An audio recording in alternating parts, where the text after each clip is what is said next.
Okay, so these are some of the things I have left in the fridge, and I'm gonna make chicken and broccoli with a nice kick. Since the chicken breasts are frozen, I'm gonna first boil them.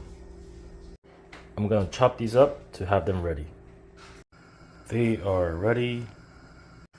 This is a sauce I'll be using today. It's 3 spoons of soy sauce, 1 spoon of vinegar, a half spoon of garlic puree, and a half spoon of oyster sauce.